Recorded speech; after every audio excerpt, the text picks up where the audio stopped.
महाभारत कथा जयद्रथ की दुर्गति। एक बार पांचों पांडव आवश्यक कार्यवश बाहर गए हुए थे।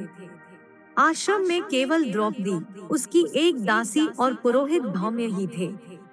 उसी समय सिंधु देश का राजा जयद्रथ, जो विवाह की इच्छा से शाल्व देश जा रहा था, उधर से निकला।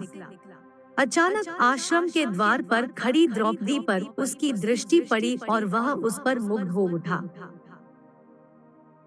उसने अपनी सेना को वहीं रोककर अपने मित्र कोटियास्य से कहा, कोटिक तनिक जाकर पता लगाओ कि यह सर्वांग सुंदरी कौन है।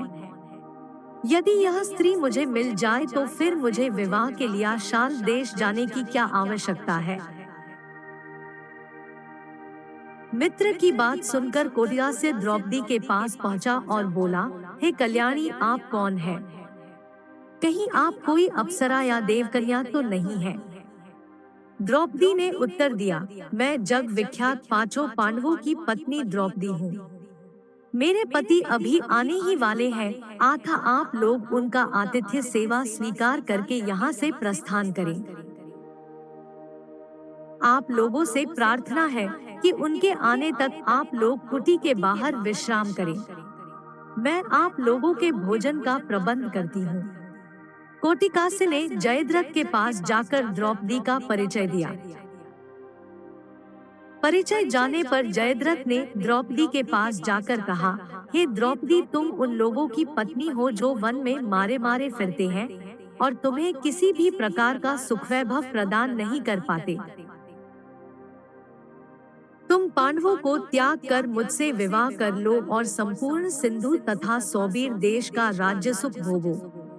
जयद्रथ के वचनों को सुनकर द्रौपदी ने उसे बहुत धिक्कारा, किंतु कामांध जयद्रथ पर उसके धिक्कार का कोई प्रभाव नहीं पड़ा और उसने द्रौपदी को शक्तिपूर्वक खींचकर अपने रथ में बैठा लिया। गुरु धौम्य द्रौपदी की रक्षा के लिए आए तो उसे जयद्रथ ने उसे वहीं भूमि पर पटक दिया और अपना रथ वहां से भगाने लगा। द्रौपदी रथ में विलाप कर रही थी और गुरु धौम्य पांडवों को पुकारते हुए रथ के पीछे पीछे दौड़ रहे थे। कुछ समय पश्चात जब पांडवगण वापस लौटे तो रोते कल्पते दासी ने उन्हें सारा वृतांत कह सुनाया। सब कुछ जानने पर पांडवों ने जयद्रथ का पीछा किया और शीघ्र ही उसकी सेना सहित उसे घेर लिया। दोनों पक्षों में घोर युद्ध होने लगा। पांडवों के पराक्रम से जयद्रथ के सब भाई और कोटिकास्य मारे गए तथा उसकी सेना रणभूमि छोड़कर भाग निकली। सहदेव ने द्रौपदी सहित जयद्रथ के रथ पर अधिकार जमा लिया। जयद्रथ अपनी सेना को भागती देखकर स्वयं भी पैदल ही भागने लगा। सहदेव को छोड़कर शेष पांडव भागते हुए जयद्रथ का पीछा करने लगे। भीम तथा अर्जुन ने लपककर जयद्रथ को आगे से घेर लिया और उसकी चोटी पकड़ ली। फिर क्रोध में आकर भीम ने उसे पृथ्वी पर पटक दिया और लात घूंसों से उसकी मरम्मत करने लगे। जब भीम की मार से जयद्रथ अधमरा हो गया तो अर्जुन ने कहा, भैया भीम, इसे प्राणहीन मत करो, इसे इसके कर्मों का दंड हमारे बड़े भाई युधिष्ठिर देंगे। अर्जुन के वचन सुनकर भीम ने जयद्रथ के कशों को अपने अर्धचंद्राकार बाणों से मूंदकर 5 चोटी रख दी और उसे बांधकर युधिष्ठिर के सामने प्रस्तुत कर दिया।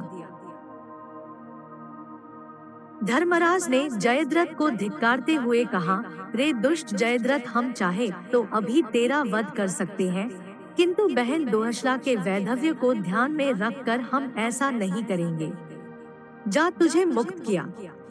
यह सुनकर जयद्रथ कांतिहीन हो लज्जा से सिर झुकाए वहां से चला गया।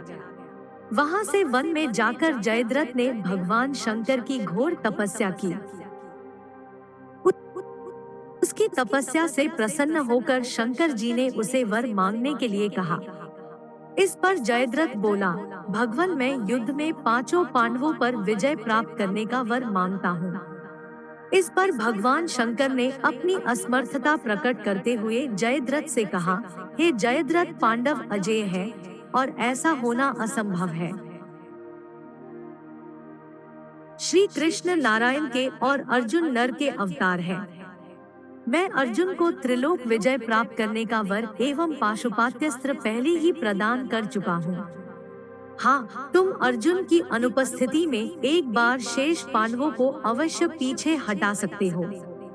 इतना कहकर भगवान शंकर वहां से अंतर्ध्यान हो गए और मंदबुद्धि जयद्रथ भी अपने राज्य में वापस लौट आया।